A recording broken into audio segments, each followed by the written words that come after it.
할렐루야. 오늘 말씀의 제목을 한번 볼까요? 말씀의 제목이 뭐라고 써 있죠? 우리 한번 크게 세 번만 하겠습니다. 시작. 양자의 은혜. 아멘. 양자라는 게 뭘까요? 양자. 자기 아들이 아니죠. 자기 아들이 아닌데 어쩌면은 하나도 피도 섞이지 않았어요. 그런데 그 사람을 불러서 아들 삼아요. 그리고 그 아들에게 똑같은, 자기 아들과 같은 혜택을 줍니다. 그래서 우리가 이것을 바로 양자다. 오늘 성경에 보니까 하나님께서 우리를 양자로 삼으셨어요.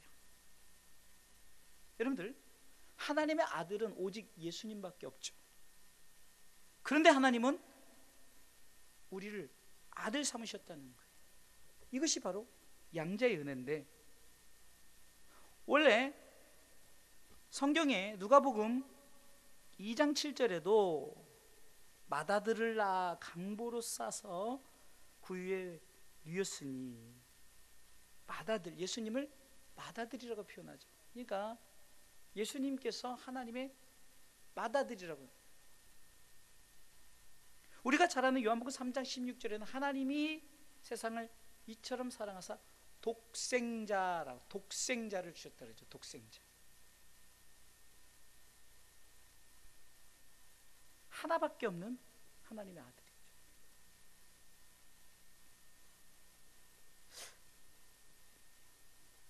로마서 8장 29절에도 보면은 하나님이 미리 아신 자들로 그 아들의 형상을 본받게 하기 위하여 미리 정하셨으니 이는 그로 많은 형제 중에서 맏아들이 되게 하려 하심이니라.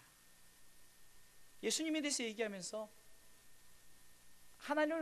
예수님을 먼저 맏아들이라고 표현하는 거예요. 또한 히브리서 1장 6절에 보면은 또 맏아들을 이끌어 세상에 다시 들어오게 하실 때라고 말합니다. 맏아들.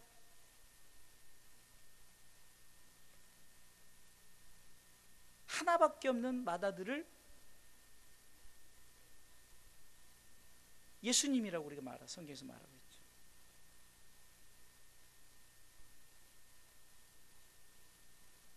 이 맏아들이 하나밖에 없는데 하나님께서 또 다른 아들, 누구입니까? 바로 예수 그리스도를 믿는 자들. 그래서 맏아들과 함께한 자들을 형제라고 말하는 거죠. 형제. 예수님과 함께한 자들을 형제라고 말하면서 바로 우리를 하나님께서 아들, 예수님 그분밖에 없는데 그분과 똑같이 우리를 아들로 삼아주신 것이 바로 양자의 은혜. 어쩌면 하나님의 은혜 중 가장 큰 은혜가 바로 이 양자의 은혜죠. 하나님 그분이 예수님이란 말이에요. 그런데 예수님과 똑같이 우리 가운데 혜택을 주시고 예수님과 같은 은혜를 주셨으니 이 얼마나 큰 은혜입니까? 이것이 바로 맏아들, 양자의 은혜. 똑같이 맏아들과 똑같은 혜택을 줍니다. 그래서 하나님은 우리를 이렇게 양자를 삼기까지 어떻게 했습니까? 하나밖에 없는 독생자들 예수를 십자가에 내어놓고 죽이면서 우리를 선택하신 거예요. 우리를 그렇게 해서 아들 삼아주시고자 하나님께서 하나밖에 없는 독생자들 예수 그리스도를 이 땅에 보내셨죠. 그래서 죽이셨단 말이에요.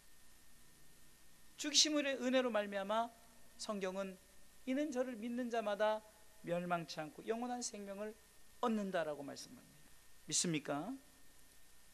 또한 성경에 보면은 이 양자를 조금 비유해서 이제 둘째 아들의 은혜로 이제 표현한 부분이 많은데, 여러분들 잘 아시다시피 아브라함에게는 두 아들이 있었는데 첫째는 사실 이스마엘이라는 첫째가 있었어요.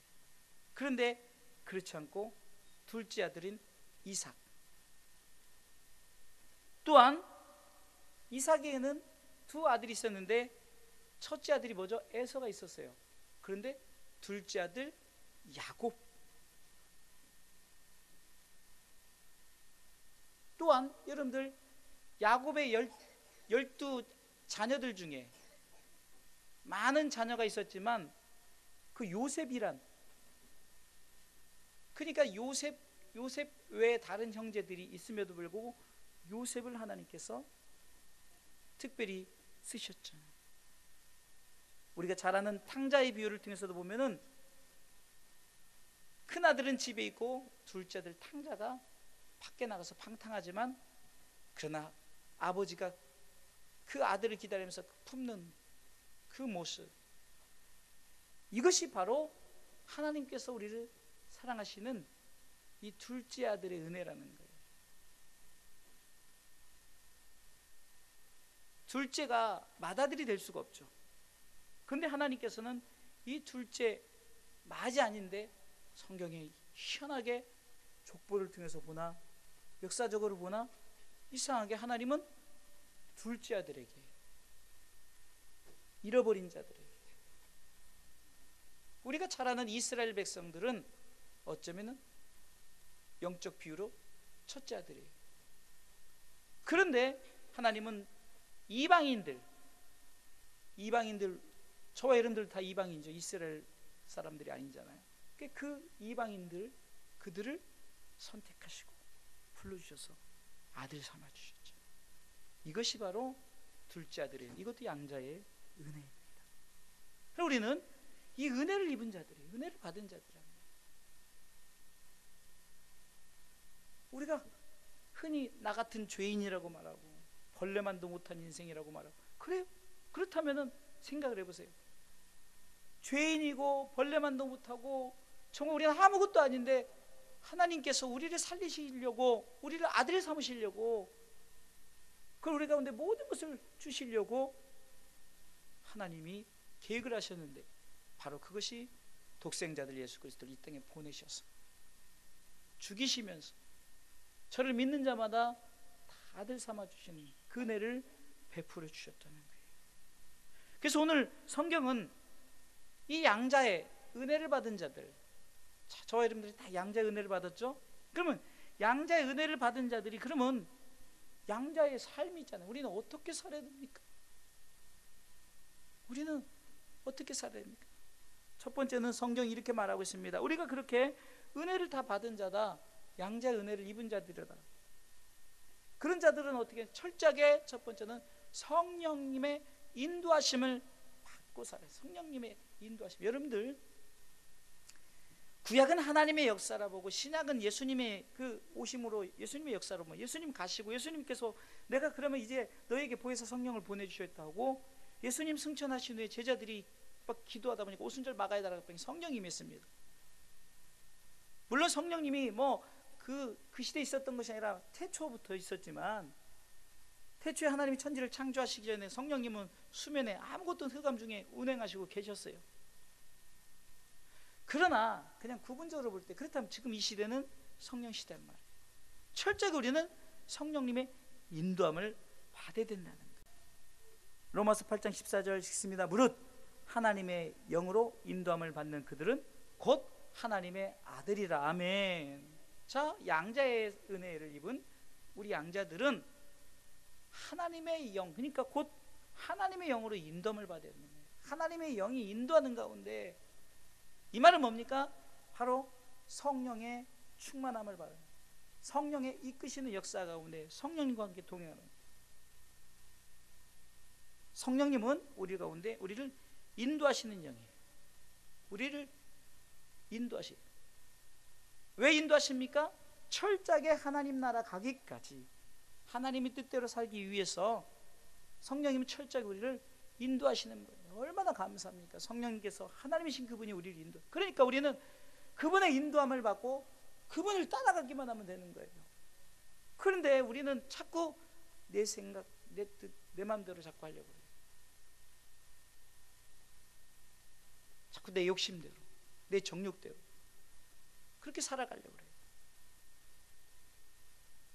로마서 8장 16절에 오늘 본문의 말씀에 보니까 성령이 친히 우리 영으로 더불어 우리가 하나님의 자녀인 것을 증거한다 그랬어요. 우리가 하나님의 자녀인 것을 증거한단 말이에요. 누가? 성령.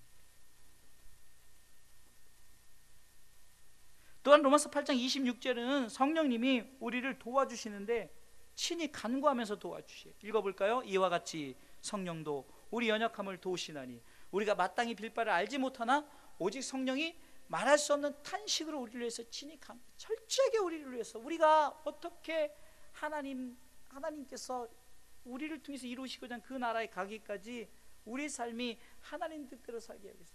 우리가 또 잘못 기도하는 거 있으면 그게 아니야, 그렇게 기도하는 것이 아니야, 우리가 잘못 사는 것은 그렇게 사는 것이 아니라 성령님이 우리를 인도하는데 우리가 자꾸 아이고 내 마음대로 할래요, 내 마음대로 할래요. 자식들이 조금 뭐 안다고 내 마음대로 할래요, 내 마음대로 할래요. 그러나 그 자식이 아비가 돼 보면은 알 수가 있죠. 그 자식이 또 자기 마음대로 한다 할 때 막 마음이 아프죠. 그때 아는 거예요. 하나님도 그래요. 내 마음대로 할래, 내 마음대로 할래. 하나님은 철저하게 성령님을 우리 가운데 보내주셨어요. 그래서 보혜사, 돕는 하나님, 얼마나 정말 하나님 멋지신 하나님이, 하나님이신데 우리를 돕는 하나님 보내주셨어요. 그래서 우리는 27절에 보니까 마음을 감찰하시는 이가 성령의 생각을 아시나니 성령이 하나님의 뜻대로 성도를 위해 간구하시고 하나님의 뜻대로 살게 하기 위해서 성령님께서 우리를 자꾸 인도하시는 거예요. 얼마나 감사합니까? 그래서 우리는 양자의 삶 가운데 성령님의 인도하심을 철저하게 우리가 받으십시오. 성령님이 우리를 통해서 이끌어 가실 수 있도록 성령님 앞에 순종하시길 주님의 이름으로 축원합니다. 그러게 로마서 8장 28절은 계속해서 말하고 있죠. 우리가 알거니와 하나님을 사랑하는 자 곧 그 뜻대로 부르심을 입은 자들에게 모든 것이 합력하여 선을 이루느니라. 아멘. 성령님과 합력하여서 선, 하나님의 뜻. 하나님의 뜻은 무엇입니까? 모든 사람의 구원을 받으며 진리라는 데 이르기를 원하고, 하나님의 뜻은 바로 이것이니 우리가 거룩해지는 거예요. 바로 하나님의 나라에 들어가는 거룩한 백성이 되어지는 거예요. 하나님의 뜻은 아파트 사는 것이 아니에요. 하나님의 뜻은 우리가 막 대박 나는 게 아니란 말이에요. 하나님의 뜻은 예수 잘 믿고 천국 가기 위해서, 그것을 지키기 위해서 하나님께서 성령님을 통해서 철저하게 인도하실 때 우리는, 이 양자들은 어떻게 살아야 된다고요? 철저하게 성령님의 이끄심을, 성령님의 인도하심을 받아서 성령님 뜻대로. 성령님 뜻이 뭡니까? 곧 하나님의 뜻이죠. 하나님의 뜻 무엇입니까? 예수 잘 믿고 천국 가는 거예요. 그 삶을 우리가 지키기 위해서, 그 삶을 살아가기 위해서 하나님 우리에게 건강 주시고 필요한 거 채워주시고 우리가 모든 것을 주시는 거예요. 철저하게 성령님의 인도함을 받아 살아가시길 주님의 이름으로 축원합니다. 두 번째는, 이 양자는요, 하나님을 아버지라고 불러야 되는 거예요. 누군가 말했죠. 아니 기독교는 개족보인가 보다. 자자손손 다 하나님을 아버지라 부른다. 성경은 몰라서 그러는 거예요. 본문에 15절 읽어볼까요? 읽어보겠습니다. 읽습니다. 시작. 너희는 다시 무수하는 종의 영을 받지 아니하였고 양자의 영을 받았으므로 뭐라고 부르죠? 아바, 아버지. 요즘에 개역 성경에는 뭐라면 아빠라고 나와요. 아빠, 아버지. 아바, 아버지. 이게 이 아바란 발음이 원래 아빠란 발음이에요. 우리나라도 비슷하죠. 아빠. 뭐 여러분들 뭐 그 중국말도 보니까 빠바라고 그러고, 영어도 father라고 그러고 좀 비슷한 부분이 있어요. 아바, 아버지. 아바, 아버지라는 거예요. 아빠, 아버지라는 거예요. 자, 중요한 거는 우리가 왜 아버지라 부르냐? 하나님께서 너희가 이제는 종의 영, 다시 말해서 사탄의 자식이 아니란 말이에요. 하나님이 말하길 내 자식이라고 말하는 거예요. 그러니까 하나님이 내 자식이기 때문에 너희들이 나를 아버지라 부르라는 거예요. 믿습니까? 자, 여러분 보세요. 내가 낳은 자식이 나한테 아버지라고 안 하고 다른 사람한테 가서 아버지라 그러면은 여러분들 하늘이 무너지죠. 그죠? 내가 이 자식을 낳아서 애지중지 키우고 막 입히고, 흔히 우리가 어버이날 이제 다가오지만 진자리 마른 자리 막 이러면서 다 했는데 좀 컸다고 아버지를 안 부르고 자기한테 돈 많이 주고 뭐 해주고 사단이 그런단 말이에요. 사단이 우리 가운데 와서 좋은 것 주고 막 유혹하고 이런 걸 주니까 육신의 종 암흑의 이생의 모든 걸 주니까 예수님에게도 나타나셔서 그렇게 하지 않았어요? 그렇게 주니까 어떻게 합니까? 혹해가지고 하나님을 아버지라 부르지 않고 하나님이 우리 가운데 하나님 독생자들을 보내셔서 우리를 양자로 삼으신 그 아버지를 아버지라 부르지 않고 우리 가운데 필요한 것을 채워주는 이 사탄의 유혹들, 그런 것들 속에 이것이 내 아버지다라고 그러고 이렇게 하면은 하나님의 마음이 어떻게? 여러분들 간단한 거예요. 우리는 누구를 아버지라 부르야 된다고요?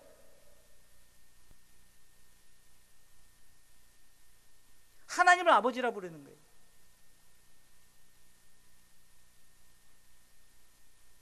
그런데 우리는 자꾸 누구를 아버지라 부른다고요? 자꾸 우리 가운데 잘해주는 사탄이 우리 가운데 잘해주니까 그것이 아버지인 줄 알고 아버지 이게 바로 뭡니까? 우상숭배합니까? 아버지 우상숭배하는 거예요. 아버지 성경은 오늘 너무나도 단순한 것을 우리 가운데 요구하지 않습니까? 아니 하나님이 성령님을 통해서 너 인도해 주겠다니까 성령님 인도함을 받으라는 거예요. 이게 내 양자의 삶이에요. 내가 이제 네 아버지니까 아버지라 부르라는데 자꾸 다른 사람 아버지라 부르니까 너 제발 나를 아버지라 부르라. 그러면서 마다들 예수님께서 하나님을 아버지라 부르시지 않았습니까? 마태복음 6장 9절에서도 예수님께서 하늘에 계신 우리 아버지여라고 하늘에 계신 우리 아버지여라고 말하잖아요. 또 많은 부분에 아버지라고 부르는 부분이 나왔지만 바울 또한 바울의 편지 중에 마지막 축복 속에 항상 하나님 아버지예요. 하나님 아버지의 축복이 있을지어다라고 선포합니다. 고린도전서 1장 3절에도 하나님 우리 아버지와 주 예수 그리스도를 쫓아 은혜와 평강이 있기를 원하노라. 이 말들이 에베소서 1장 2절에도 빌립보서 1장 2절에도 빌레몬서 1장 3절에도 거의 비슷하게 똑같이 하나님 아버지와 주 예수 그리스도로 쫓아 은혜와 평강이 너에게 있을지어다. 너에게 있기를 원하노라. 하나님 아버지라고 얘기하는 거예요. 바울도. 사랑하는 성도 여러분, 그래서 우리가 하나님을 아버지라 부르는 거예요. 하나님 아버지라고. 우린 다 양자이기 때문에 하나님이 나를 아들 삼아 주셨기 때문에 우리는 다 하나님을 아버지라고 부르는 거예요. 그 우리는 하나님을 아버지라 부르시기 바랍니다. 하나님 우리가 때로는요 우리가 기도할 줄 몰라요. 때로 우리가 어떻게 할 줄 몰라요. 그래도 하나님은 우리가 하나님 아버지라고 그냥 해도 다 아는 거예요. 아이고 우리 아들이 지금 너무 이런 힘든 일이 있구나. 우리 아들이 지금 이 문제를 만나서 힘들고 있구나. 다 부모가 그렇잖아요. 무슨 힘든 일 있을 때 부모가 자식이 부모 품에 딱 안기면서 엄마 아빠 하면서 딱 하면은 등 들으면 내가 네 마음 안다. 이 아버지의 마음 부모의 마음 아닙니까? 바로 우리가 하나님을 아버지라 부르시면 돼요. 얼마나 간단해요. 하나님을 아버지라 부르는 게. 그래서 우리가 하나님을 아버지 부르는 거예요. 이게 세상 사람한테 개족보다 말하는 것은 그냥 우리가 다 아버지라니까 그 세상의 족보를 말하니까 그렇게 말하는 거죠. 그러나 우리는 성경에서 왜 우리가 하나님을 아버지라 부르는가를 분명히 성경은 말씀하고 있습니다. 저는요 성경 그 설교를 정말 쉽게 하려고 애를 써요. 제 설교가 어렵다면 이건 더 이상 어떻게 할 방법이 없어요. 오늘도 제가 방송설 몇 편을 들었어요. 뭐 틈만 나면 극동방송 그렇게 하니까 듣다 보니까 나도 모르겠어요. 무슨 짜라투스가 말했고 뭐가 말했고 누가 말했는지 하여튼 말했는지 몰라도 어떤 성화를 보여주면서 이 성화에서 이 모습이 어쩌고저쩌고 해서 보면서 이 성화를 지은 누구라는 이름 적어놔도 모르는 이름이에요. 그런 거 얘기하잖아요. 성경 여러분들 제가 성경 속에서 그냥 저도 이게 성경 속에 있는 얘기를 성경에서 말하는 걸 얘기하는 거예요. 그리고 어렵게 할 필요도 없어요. 예수님도 쉽게 얘기했고 저도 쉽게 성경대로 하면 되는 거예요. 성경에서 지금 하나님 아버지라 부르기만 하는 게 그 양자의 마땅한 삶이라고 말하잖아요. 그래서 우리가 하나님 아버지, 주여, 성령님 이렇게 부르는 거예요. 그게 우리의 마땅한 삶이기 때문에. 마지막 세 번째는요, 상속자의 삶을 살아야 됩니다. 상속자의 삶. 17절 읽어보겠습니다. 17절 로마서 8장 17절 시작. 자녀이면 또한 후사 곧 하나님의 후사요 그리스도와 함께한 후사니 우리가 그와 함께 영광을 받게 하여 고난도 함께 받아야 될 것이니라.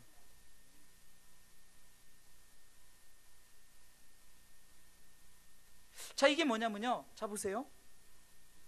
상속자가 사는데 상속자의 삶을 얘기하는 거예요. 이 상속자의 삶이 두 가지 삶이 있는데, 먼저 어떤 삶이냐면 고난의 삶이 있다는 거예요. 상속, 나중에 우리 가운데 하나님께서 우리 가운데 주신 그 하나님 나라의 모든 상속을 받게 하시기 위해서 우리에게 주시는 첫 번째 삶인데, 그게 뭡니까? 바로 고난이다. 예수님께서도, 맏아들 예수님도 고난을 받으셨죠. 우리가 잘 아듯이 이 맏아들 예수님께서도 이 고난을 받으셨듯 양자된 우리도 고난을 받는데, 누가복음 9장 22절에 인자가 많은 고난을 받고 그리고 죽임을 당하고 살아나야 하리란 말씀을 하시죠. 이 말은 뭡니까? 예수님도 고난을 받았듯 우리도 고난을 받는다는 거예요. 우리는 예수 그리스도를 믿는 거죠. 근데 믿는 것이 아니라 믿을 뿐 아니라 고난도 받아요. 빌립보서 1장 29절에는 그리스도를 위하여 너에게 은혜를 주신 것은 다만 그를 믿을 뿐 아니라, 믿는 것뿐만 아니라 또한 그를 위하여 고난도 받는다는 거예요. 고난도. 할렐루야. 여러분도 고난도 받는 거예요. 우리가 신앙생활 하다면은 여러 가지 고난을 만나는 거예요. 예수님도 고난을 당하셨어요. 가장 힘든 십자가의 고난을 당하셨죠. 그러니까 이 고난이 우리 가운데 주어진다는 것이 결국은 우리 가운데 어쩜 마땅한 것이. 왜? 상속자의 삶이기 때문에. 고난 받는 건 마땅해요. 여러분들, 우리가 신앙생활 하다가 힘들고 어려워요. 여러분들, 우리가 무엇을 얻기 위해서, 세상도요, 올림픽에서 금메달을 따기 위해서, 아시안게임에서 금메달을 따기 위해서 그 선수들이 얼마나 힘든 고난을 겪는지 아십니까? 제가 지난 금요 설교 얘기 한번 했을 거예요. 이봉주 선수가 인터뷰하던 중에 매일 그냥 달리기만 하잖아. 달리기만. 눈 뜨면 달리고 또 눈 뜨면 달리고, 밥 먹고 달리고 또 달리고 또 달리고, 그러니까 어떤 생각이니까 막 이렇게 길거리 달리잖아요. 너무 힘드니까 자기가 생각 없이 달리는 거예요. 그냥 막 달리는 거예요. 달려야 되니까. 그러니까 막 심지어는 달려온 채 뛰어들고 싶은 생각이 한두 번이 아니었다는 거예요. 이게 뭔가, 내 인생이 왜 이렇게 달리기만 하나. 근데 뭐 때문에 달려요? 금메달 따기 위해서 달리는 거 아니에요. 그 메달 따지 않습니까? 유도 선수들이 막 엎어치기를 막 수십 번 수백 번 막 해대는 거예요. 막 어깨가 다 뭉그러지고 막 그래도 막 해대는 거예요. 막 그냥 여기가 막 단단해지고 막 그럴 때까지, 그러기까지는 얼마나 이 고통이 있고 힘들고 어려움이 있습니까? 그냥 얻어지는 게 아니죠. 멸류가 아니에요. 하나님의 나라에 그 우리 모든 것이 그냥 얻어진 게 아니라 고난을. 근데 우리가 솔직히 무슨 큰 엄청난 고난 당합니까? 근데 문제는요, 고난이 없으니까 더 문제가 되는 거예요. 핍박이 있는 나라 보세요. 기독교 핍박이 있는 나라 보니까, 핍박하니까 불쌍하네. 우리는 솔직히 불쌍하네 하면서 내 영적인 삶은 하나도 점검 안 해봐. 그 사람들은 순교하면서 막 그런데 영광인데, 막 그 축복인데 그건 생각하고, 우리는 그냥 외적으로 아이고 불쌍하네 쯧쯧거리면서 아이고 저렇게 힘든 신앙생활을 하면, 그러면서 우리는 뭐가 누가 옆에 툭 져도 빡 화내고, 뭐 좀만 얘기해도 목사님 뭐 딴 얘기만 해도 교회 안 다녀 그러고 딴 교 다녀 버리고. 근데 이 고난이 마땅한 거예요. 근데 우리가 뭐 엄청난 고난도 아니잖아요. 그 예수 살면서 성령님께서 인도하는 대로 하나님 아버지라 부르면서 우리가 신앙생활하면서 우리에게 맡겨진, 왜? 고난의 삶이 지난 다음에 뭐가 있습니까? 아까 말해요. 영광을 받기 위해서 고난 받는다. 영광의 삶을 위해 사는 거예요. 그래서 상속자의 삶은 고난 받은 후에 영광의 삶이 있다는 거예요. 할렐루야. 누가복음 24장 26절에 보니까 그리스도가 이런 고난을 받고 자기의 영광에 들어가야 할 것이 아니냐. 십자가가 있어야, 십자가의 죽음이 있어야 부활하시고 승천하셔서 그 나라에 들어간다는 거죠. 로마서 8장 18절에도 생각건대 현재의 고난은 장차 우리에게 나타날 영광과 좋게 비교할 수 없대요. 히브리서 12장 2절에도 믿음의 주에 온전케 하신 예수를 바라보자. 왜 바라봐야 됩니까? 저는 그 앞에 있는 즐거움을 위하여 십자가를 참았다는, 그 앞에 있는 즐거움이 뭡니까? 바로 하나님 우편에 앉으셨느니라. 할렐루야.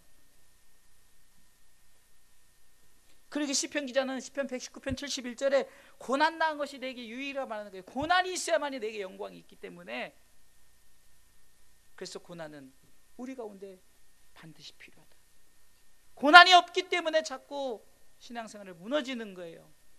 고난이 없으니까 기도 안 해요. 고난이 없으니까, 어떤 핍박이 없으니까 그냥 너무 잘 나가니까 여기가 천국이다 하고 여기가 좋사오니 이러는 거예요. 그래, 우리는 이 고난을 마땅히 여기시기 바랍니다. 왜요? 고난을 통과해야만 영광이기 때문에. 존 버년이 철로역정이라는 책을 썼는데, 이 철로역정이 가는 길이, 천국 가는 길이 쉽지 않아요. 가는 길에 외로움도 만날 수 있고, 두려움도 만날 수 있고, 물질을 만날 수 있고, 우리 가운데 유혹되는 여러 가지를 만날 수 있고, 그러나 끝까지 십자가 붙들고 말씀 붙들고 그냥 가는 거예요. 목적지를 향해서, 표대를 향해서 골인해야 되는 거예요. 그러기 위해서 우리는 무엇을 여러분들, 고난이라는 게 요즘에는 어떤 고난입니까? 외로움이 고난일 수 있고, 우리 가운데 두려움이, 나태, 질투, 뭐 여러 가지 우리 가운데, 철로역정이라는 책에도 그렇게 있어요. 그런 것들 의인화시킨 거예요. 의인화. 사람처럼. 우리 가운데 두려움, 그 고난도 그런 고난들이 많지 않습니까? 때로는 가족과의 관계, 이웃과의 관계, 성도 간의 관계, 이 모든 것을 우리는 이겨야 되는 거예요. 그것이 뭡니까? 십자가를 참았던 것처럼 우리에게 참아서 우리에게 나타난 영광을 바라보면서 우리는 참고 나가실 주님의 이름을 축원합니다. 이것이 바로 양자의 삶이에요. 결론적으로 말씀을 드립니다. 바울은 고린도전서 11장 1절에 내가 그리스도를 본받는 자 된 것 같이 너희도 나를 본받은 자 되라. 왜 그럴까요? 바울이 철저하게 예수님을 닮아가려고 했던 것은, 예수님께서도 하나님의 아들이셨잖아요. 그러면서 하나님의 아들 된 그분이 내가 이제 너와 형제다. 많은 형제 중에 맏아들 되셨잖아요. 하나님께서 우리를 아들로 삼아주셨잖아요. 하나밖에 없는 독생자 아들 예수 그리스도만 하나님의 아들인데, 하나님께서 우리를 믿는 자들을 다 예수님 형제로 삼으셨어요. 그리고 우리가 예수 믿는 자들 하나님께서 다 우리 사랑 아들아 똑같은 예수님과 똑같이 대우를 해주는 거예요. 여러분, 이 사실에 얼마나 감사해요. 예수님과 똑같은 대우를 해준다니까요. 하나님과 똑같은 대우를. 그러니까 바울이 그런 거예요. 예수님이 고난을 받고 이겨내서 승리하고 그가 하나님의 보좌 우편에 앉은 것을 봤잖아요. 스데반 집사도 돌에 맞으면서도 예수님이, 하늘이 열리고 예수님이 자기를 서서 영접하면서 정말 그 찬란한 영광의 밑에 계신 예수님 봤잖아요. 그러니까 바울이 그런 거예요. 그리스도를 본받는 삶을 살자. 나도 그랬으니까 너희들도 나를 본받아서 그리스도를 본받는 삶을 살자. 이 그리스도를 본받는 삶은 뭡니까? 예수님이 하나님의 아들로서의 사명을 감당했던 것처럼 우리도 양자의 사명을 감당해야 되는 거예요. 어렵지 않잖아요. 성령님 인도하신 대로 따라가고 하나님을 아버지라 부르고 우리에게 준 고난을, 영광을 바라보면서 상속자가 되기 위해서는 상속자의 삶을 살아야 되는 거예요. 마땅한 삶을 살아야 돼요.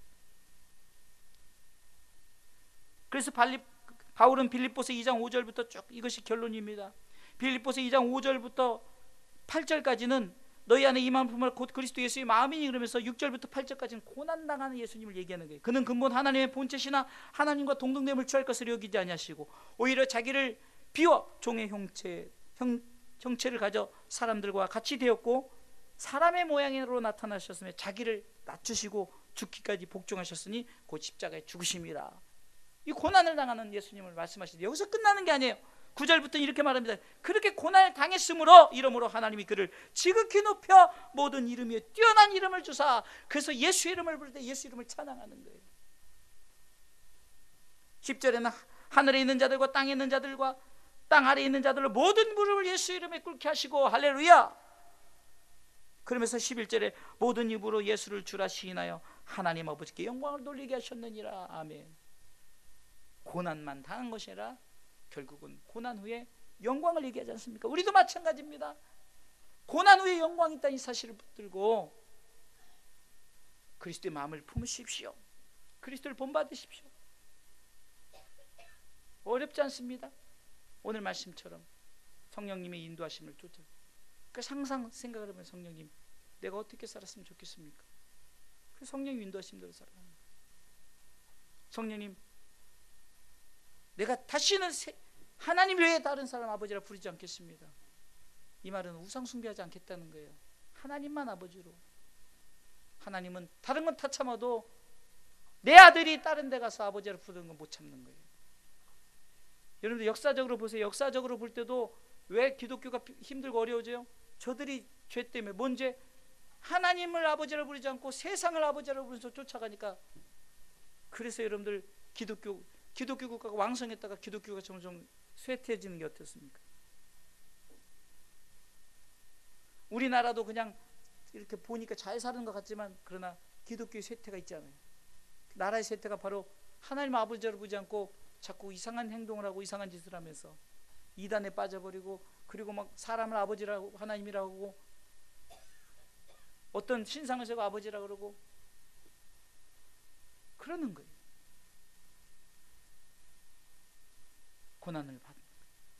그러나 이 고난으로 끝이 영광이 있기 때문에 그러게 우리는 그리스도를 본받고 그리스도의 마음을 품음으로 말미암아 양자의 삶, 양자의 은혜를 받은 사람은 양자의 삶을 살아야 돼요. 그래서 우리가 이 하나님의 아들의 삶을 잘 살아가셔요.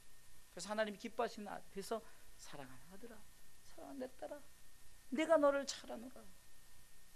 내가 너를 보배롭고 존귀하게 여긴다면서 나중에 하나님의 나라에 품에 안을 때 하나님께서 우리를 품에 안으시고 수고했다 라고 말하는 거예요. 끝까지 우리가 믿음 지켜 우리가 이 양자의 삶을 잘 살아가시길, 양자의 은혜를 입은 양자의 아들의 삶을 살아가는 저 여러분들 되시길 주님의 이름으로 축원합니다.